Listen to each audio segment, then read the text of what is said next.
Passo. Hoje vamos falar do fim da Guerra Fria. Meu Deus, filhote, vai ser muito forte. Mas se você é novo aqui no canal, não se esqueça de se inscrever, dar o like, compartilha, tá certo, filhote? Então, como te falei, filhotinho, hoje vamos trabalhar o fim da Guerra Fria. Meu Deus, tá, filhote? Então, hoje vai ser muito especial, tá? Então, nós temos aqui, Bruninho, o fim da Guerra Fria, tá? Você não pode deixar de lembrar, tá, filhote, que a Guerra Fria também é chamada de Velha Ordem Mundial, tá? Também é chamada de Ordem Mundial Bipolar, tá certo, filhotinho? Então, quando você fala do fim da Guerra Fria, é importante você lembrar, tá, filhote, que o fim da Guerra Fria vai acontecer exatamente porque eu vou ter o fim da União Soviética, tá? Então, o fim da Guerra Fria está associado com a crise, tá? A crise na União Soviética. Meu Deus, isso aqui é fundamental, tá, filhote? Então, a União Soviética, na década de 80, ela vem passando por crise, uma crise econômica e uma crise política, tá certo, filhote?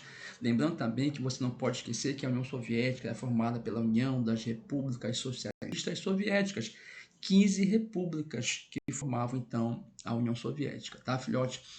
E aí você pode acompanhar comigo que essa crise na União Soviética decorria principalmente em função da chamada corrida, tá? A corrida armamentista, tá, filhote? Barra espacial. Ou seja, a União Soviética tinha um gasto demasiado em armas para competir com os Estados Unidos na famosa corrida armamentista. A União Soviética destinava cerca de 80% do seu PIB voltado para armas, os melhores cientistas, pesquisadores, tudo é direcionado para a produção de armas. Você não pode esquecer que na lógica da Guerra Fria o poder estava associado às armas. Quem tinha mais armas, lógico, tinha mais poder, diferentemente da nova ordem mundial, tá certo, filhote? Além disso, também tivemos elevado gasto com a corrida espacial, né? Você sabe que a União Soviética ela despontou na corrida espacial com o lançamento do primeiro satélite artificial, o Sputnik 1, né? O lançamento do primeiro homem ao espaço, Yuri Gagarin. Então, a União Soviética estava na dianteira dessa corrida espacial. E isso demandava vultosos gastos com armas e a corrida espacial. Então, a União Soviética ela vinha enfrentando essa crise, tá? Uma crise econômica com elevado gasto bélico espacial, tá? Associado a essa corrida armamentista também tinha o fato da União Soviética financiar, subsidiar os países satélites, né? Financiar Cuba, financiar os regimes socialistas, subsidiar, propagandear o socialismo, tá certo? Então a União Soviética tinha um gasto pesado. Além disso, você vai ter também, filhote, uma questão importante, né? Que é justamente uma crise política com a falta de democracia. Isso é um ponto importante, tá, filhote? Democracia, tá certo? Então você vai ver que a União Soviética ela vai ter uma crise econômica e uma crise política. Essa falta de democracia, o Estado controlando, o Estado vigiando, proibição, né, da igreja, proibição, e sempre o Estado está coagindo, te controlando. Então imagina você morar num país em que você tem uma carência de bens de consumo, porque havia mais armas do que bens de consumo, né? Um racionamento de bens de consumo de alimentos associado a uma falta de democracia, quer dizer, um barril de pólvora, né, filhote? Sem democracia e sem bens de consumo, começou a ocorrer uma insatisfação popular, tá certo, filhote? Uma insatisfação popular. E é por isso que dessa insatisfação popular vai surgir, então, o famoso Mikhail Gorbachev, tá? Então nós vamos ter aqui, filhão, na década de 80, a participação do chamado Gorbachev.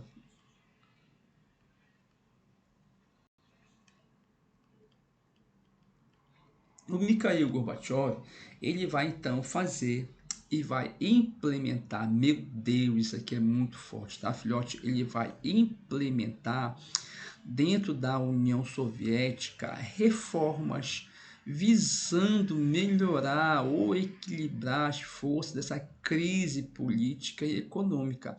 Então, o Gorbachev ele vai propor dentro da União Soviética,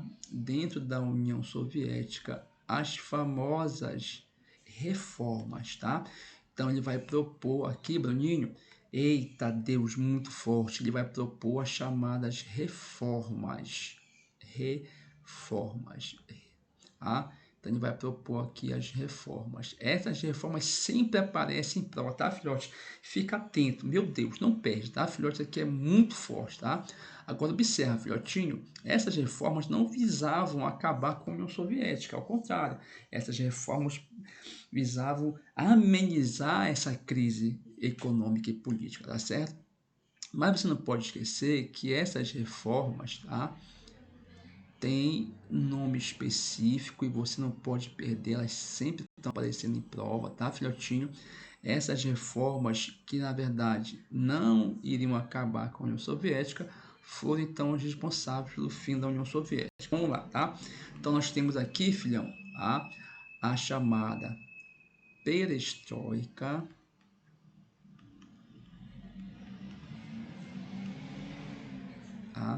e a glasnost. Tá, filhote? Então você vai ter aí duas reformas importantes, tá? A perestroika e a glasnost. Veja, cada reforma dessa está voltada para resolver um daqueles problemas lá, ou a falta de bem de consumo, tá? Ou a falta de democracia. A perestroika significa reestruturação econômica, tá, filhote? Ou seja, o Gorbachev queria fazer algumas alterações na economia, tá? E essas alterações ocorreram, sobretudo, olha lá, filhote, tá? Vai ocorrer então, o Gorbachev faz, a partir dessa reestruturação econômica, ele faz uma abertura econômica. Correto, filhote? Com essa abertura econômica, ele permite atrair as empresas estrangeiras. Então, eu vou ter a atração das multinacionais, meu Deus, tá? As multinacionais capitalistas, meu Deus, tá, filhote? Então, observa, agora, na União Soviética, quem vai passar a produzir bens de consumo não é mais o governo soviético, são as multinacionais capitalistas. Isso quer dizer, então, que com a perestroika, eu vou ter, então, maior produção de bens de consumo, resolvendo essa questão da falta de bens de consumo, resolvendo aquele problema de ter mais armas do que bens de consumo, tá certo, filhote? É tão verdade que, por exemplo, a própria McDonald's, ela entra na Rússia. Olha, quem iria imaginar a McDonald's, símbolo do capitalismo, estando na Rússia, né? Por sinal, teve uma gigantesca fila para consumir o McDonald's, correto, filhote? E com isso, acabou que ocorreu a transição, a transição do socialismo para o capitalismo. Beleza, filhote? Então eu vou ter uma transição do capitalismo para o socialismo, tá? Agora, um ponto importante, tudo de positivo do capitalismo vai entrar na União Soviética e tudo também de negativo do capitalismo também vai entrar. As contradições sociais, as desigualdades, a concentração de renda, né? E também é importante lembrar para vocês, filhotes, que nesse processo ocorreu uma intensa privatização das empresas estatais, tá? E aí teve muita gente que enriqueceu, principalmente capital estrangeiro, que passou a comprar empresas com preço baixíssimo, tá, filhote? E aí você vai ter agora, filhote, a chamada Glasnost, tá? A Glasnost significa transparência política, tá, filhote? Transparência política, ou seja, com a Glasnost eu vou ter a introdução, tá? A introdução da democracia. Meu Deus, tá, filhotinho? Então veja, resolve então o segundo problema, que era a ditadura, a falta de democracia. Junto com a democracia, eu tenho a introdução do pluripartidarismo, tá? O pluripartidarismo, tá, filhote? Nesse pluripartidarismo, tá? Você vai ver que antigamente existia um único partido, que era o Partido Comunista. Então você só poderia votar em um único partido. Agora eu vou ter a introdução de vários partidos políticos, mostrando justamente essa questão da democracia, né? O a pluralidade, tá? Além disso, também nós tivemos a chamada anistia política, tá? A anistia política, o perdão político para todo aquele que foi perseguido pelo governo, né? Todo aquele que criticava o governo soviético, de que certa forma foi expulso do país, teve o perdão, a anistia política. Veja, diante desse cenário, filhote, tá? O que vai acontecer, tá? Diante desse cenário. Diante desse cenário, você vai perceber que com toda essa democracia, tá? Com toda essa democracia, o que ocorreu, tá? As 15 repúblicas que viviam sobre uma mão de ferro, sobre o autoritarismo, tal, o que acontece? As 15 repúblicas, tá, da União Soviética declaram, meu Deus, muito forte aqui, declaram a independência.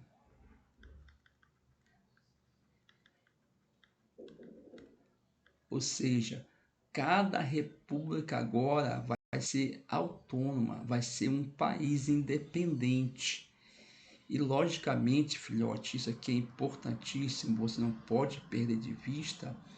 Logicamente, isso aqui vai fazer com que haja, filhote, a fragmentação da União Soviética, tá? Então veja, essas medidas foram implementadas em 88 e quando chega em 1991 eu vou ter a fragmentação da União Soviética. E com o fim da União Soviética, filhotinho, eu vou ter o fim da Guerra Fria. Porque agora eu não tenho mais dois polos de poder, eu vou ter apenas um polo de poder, que é os Estados Unidos. Logo, filhotinho, isso é um ponto importante, tá? Você perceber então que por causa das reformas, você alterou o sistema econômico, alterou o sistema político, deu democracia, deu liberdade, e a partir dessa liberdade, essas repúblicas se transformam em países independentes, criando a famosa CEI, Comunidade dos Estados Independentes, tá, filhotinho? Então, esse é um ponto importante que você não pode perder de vista, certo, filhotinho?